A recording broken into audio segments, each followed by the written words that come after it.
What is good, Raider Nation? Is your boy Raider Alex back with yet another video for you guys. Anybody that's new to the channel, you guys love Raider related content just like this, make sure to like, comment, subscribe to the channel. That being said, let's jump right into the topic of this video.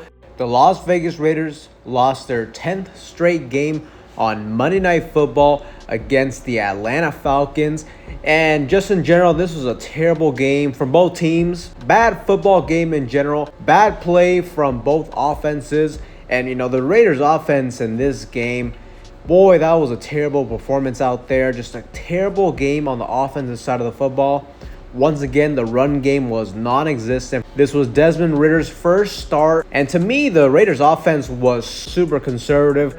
Desmond Ridder also looked like just a very gun-shy quarterback. He looked absolutely terrified to throw the ball down the field. It was a dink and dunk offense. We really didn't push the ball down the field at all. The only time the offense was able to get going was late in the football game, essentially in garbage time. The Atlanta Falcons defense got a lot more conservative, but the Raiders made it close at the end. To me, when I was watching that game, the whole game, it really felt like the Raiders weren't in it. It didn't really feel like we had a chance to win the game, but, you know, we made it close in the fourth quarter, and the Raiders had the ball down 6 points, and we almost pulled off a crazy upset victory. But ultimately, the offensive side of the football was embarrassing. Super conservative play calling, bad quarterback play, no run game, and also we got to call out the offensive line as well. They continue their struggles with pre-snap penalties, and a lot of these penalties are coming on crucial downs, and we're getting pushed behind the sticks, and it's leading to quick 3-and-out drives. But the Raiders lose their 10th game. The Raiders haven't won a game since September. At this point, being 2-12, let's just hope we end the season 2-15. There's literally no upside to winning any of these remaining 3 games, and that's really going to be the biggest thing next week.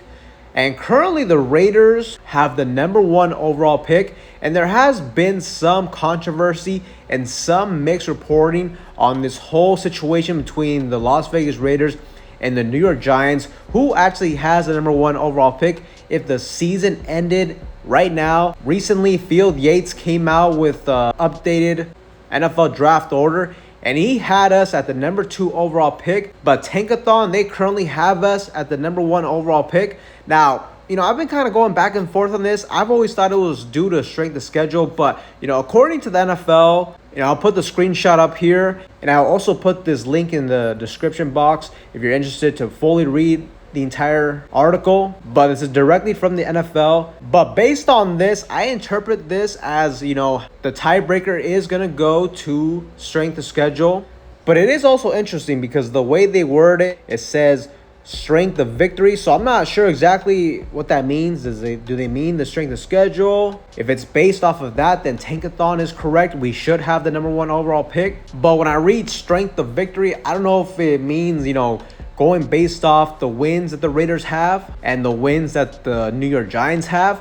And if you're going based off of their records, if that was a situation, then the Raiders would be screwed because somehow, some way, we beat the 9-5 Baltimore Ravens in week 2. So in that scenario, I think the New York Giants would have the #1 overall pick. But it has been a little bit confusing. I mean, if you guys have any more information on this, you know, make sure to drop it in the comment section down below. But to me, everything seems to indicate that the Raiders, as it stands, if they lose out, we will have the #1 overall pick. But one thing I will say is the race to the bottom this season when it comes to just how many bad football teams, how many 3-11 teams there are this season is just absolutely insane. And that's why, you know, if the Raiders win one game, it could get real dangerous. It could really screw us over at this point. The crazy thing is, if the Raiders would have won yesterday, and mind you, they got pretty close to it. I mean, if they're one Hail Mary away, if somebody catches that ball in the end zone, we kick the extra point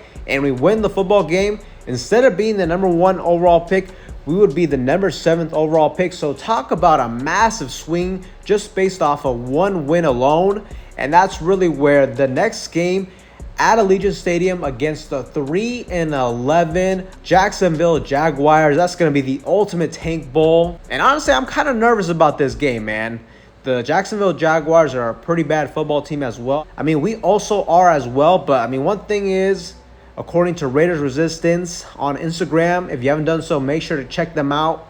But it looks like Aiden O'Connell is expected to get the start next Sunday. And honestly, Aiden O'Connell gives us a better chance to win the football game compared to a Desmond Ridder. Like I said, I thought he looked terrible on Monday Night Football against his former team. He really is a quarterback that's athletic. He can use his legs. He looks super gun shy. He's pretty inaccurate throwing the football as well. So you never know, man. This is two bad football teams, and you never know. The Raiders could mess around and win this football game.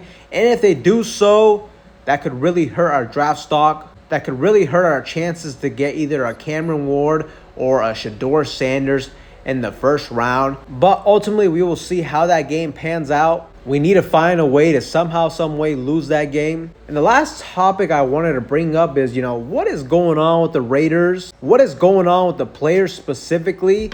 I mean, recently we've seen some bad news, and that is the fact that our defensive end, Charles Snowden, was in a DUI incident, driving under the influence, and his car was on the side of the road. And just judging off of those pictures, man, this guy must have been hammered driving, and that is a super bad look for the Raiders. And honestly, for a guy like Charles Snowden, he's lucky that he's still alive. He didn't hurt anybody else. He didn't kill anybody else. We all know what's happened with the Henry Ruggs situation, and it's just very unfortunate. It seems like for whatever reason, these players, I don't know if the temptation in Vegas is just too much for them. I mean, they have all the resources to avoid things like this. I mean, I understand they're players. They're young. They're going to want to go out, have some fun here and there. But, they got to do it responsibly. And there's just multiple different times we have players involved in these type of situations. And it has to stop. They have to find a way to get more discipline when it comes to players off the field. And the craziest thing is, I mean, Charles Snowden is still on the football team. As soon as I saw that, I thought he was going to get released after the photos emerged on how his car was on the side of the road. But he's still on the roster, which is crazy to me. I felt like it was a perfect situation and just kind of like essentially make an example out of him. Like, we're not going to tolerate this type of bullshit, especially with just the bad reputation we've had with these type of scenarios. Also, too, Janarius Robinson was caught with PEDs. He will miss 3 games. Just a lot of weird stuff going on with the Raiders off the field. And when I look at this team, I mean, I definitely got to look at the leader of this football team, this organization, and that's the head coach, Antonio Pierce. Antonio Pierce is supposed to be a player's coach, which is awesome, but he has to find a way to have control of this football team, make sure the guys are completely locked into the season, and just not get involved in these type of dumb and ultimately dangerous situations that give this franchise a really bad look. And honestly, for a guy like Antonio Pierce, whose job is still not secure, things like these, I mean, I don't think it's going to help his case if he wants to be the head coach next season. But just absolutely crazy what's been going on. And the last thing too, running back Sincere McCormick, it looks like he's going to miss the rest of the regular season. A huge blow for him and for this offense. At this point, a guy like Sincere McCormick was like the last little spark. He was the last player that I was really excited to watch when I, turn on the TV to watch Raiders football. A young running back, potential hidden gem type of running back. He's looked really good out there these past few games, but it looks like we're not going to see him for the rest of the regular season. Definitely a tough blow for him. Hopefully he can be back next season stronger than ever. But this essentially just cements the fact that we're going to have to draft a running back this offseason as well. But Raider Nation, just let me know in the comment section down below, what do you think of the general state of this team at this point? Let me know in that comment section down below. But with that being said, Raider Nation, that's all for you guys in today's video. Anybody that's new to the channel, you guys love Raider related content just like this, make sure to like, comment, subscribe to the channel. That being said, I will see you guys in the next one.